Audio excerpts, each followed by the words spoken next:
네, 개혁신당 선거대책본부 대변인 김민규입니다. 총 3건의 논평 브리핑하겠습니다. 첫 번째 논평입니다.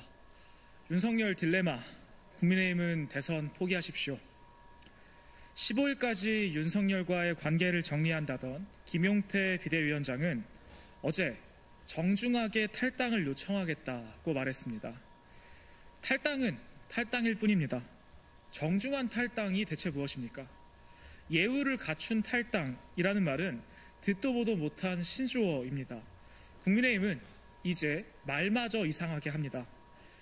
윤석열이 잘못했다면 당연히 제명이나 출당 조치를 해야 합니다. 잘못이 없다면 끝까지 끌어안아야 합니다. 그것이 상식이고 최소한의 책임 정치입니다.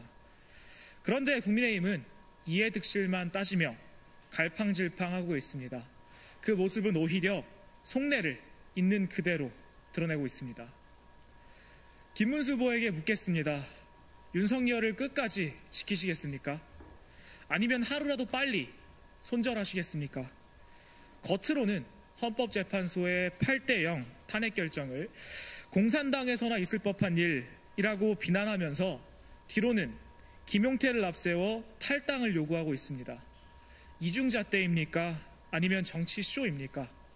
도대체 어느 장단에 맞춰야 할지 모르겠습니다. 지도자는 욕을 먹든 칭찬을 듣든 결단하고 책임져야 합니다. 그러나 국민의힘은 윤석열 출당 문제에 대해 그 누구도 결단하지 않습니다. 비대위원장 김용태도 대선 후보 김문수도 누구 하나 책임지는 사람이 없습니다. 이미 무너졌고 누구도 나서지 않습니다. 부자도 아닌데 몸살이는 사람들만 가득합니다. 이 당의 관심은 오로지 내년 지방선거 공천권에만 있습니다. 대선 승리는 관심 바뀝니다. 스스로의 무책임을 국민들 앞에서 생중계하고 있을 뿐입니다. 꼬투리 잡힐 일을 만들지 않으려는 그 안이함은 비겁함일 뿐입니다. 절실함 없는 당과 후보로는 이재명을 막을 수 없습니다. 윤석열과 이재명이 함께 무너뜨린 민주주의를 바로 세울 수 있는 유일한 대안, 그것은 오직 이준석뿐입니다. 네, 두 번째 논평 브리핑하겠습니다. 이재명식 기업 통제, 뒤틀린 경제관의 미리 보기입니다. 지난 14일 이재명 후보는 국내 최대 컨테이너 업체인 HMM의 부산 이전을 공약하며 특히 HMM의 노조 동의를 받았다고 강조했습니다. 그러나 이는 HMM 직원 1,800여 명 중 600여 명으로 구성한 선원노조의 동의일 뿐입니다. 선원노조는 배를 타는 특성상 본사 위치가 바뀌어도 큰 영향을 받지 않습니다. 오히려 직접적인 당사자인 900명 규모의 사무직 노조는 금시초문이라며 부산 이전에 반대 입장을 분명히 했습니다. 당연한 일입니다. 이재명 후보는 사기업을 압박해 부산으로 이전시키겠다고 하지만 공기업인 산업은행조차 이전을 결사반대하는 상황에서 사기업이 움직일 리가 만무합니다. 이재명은 기본적으로 기업 자유를 무시하고 국가 주도로 모든 것을 처리할 수 있다고 믿는 시대에 뒤처진 국가개발주의자에 불과합니다. 언론 보도에 따르면 HMM뿐만 아니라 SK해운과 H라인 해운 등 다른 해운회사의 본사의 부산 이전도 민주당에서 검토 중이라고 합니다. 멀쩡한 사기업을 억지로 옮기려 해도 직원들이 동의할 리 없으며 억지 이전으로 경제적 효과가 창출될 가능성도 매우 낮습니다. 이번 HMM 이전 공약은 이재명 후보의 경제관 미리 보기입니다. 기업을 압박하고 국가 주도의 도구로 전락시키려는 그의 시각은 1980년대 부산국제그룹을 무너뜨린 전두환 정권의 폭압과 다를 바가 없습니다.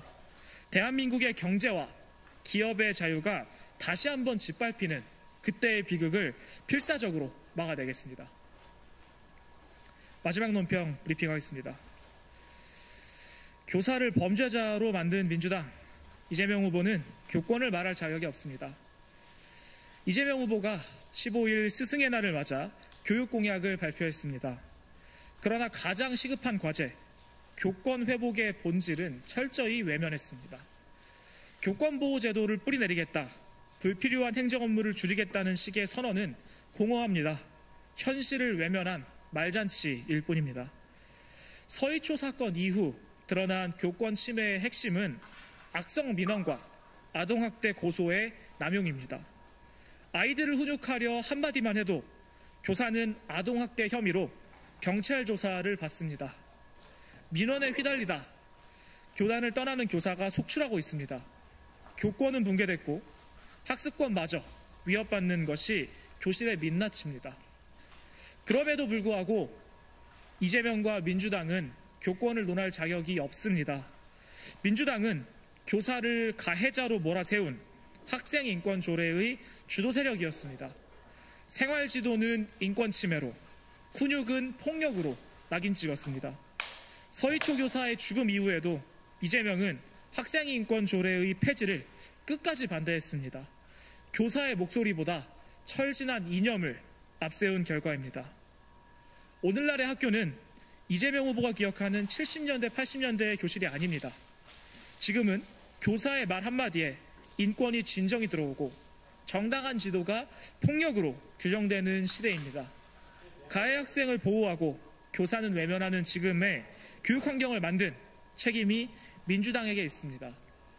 2012년 이재명 후보는 SNS에 이렇게 썼습니다. 나도 선생님 돼서 애들 때려보려고 선생님이 되고 싶었다.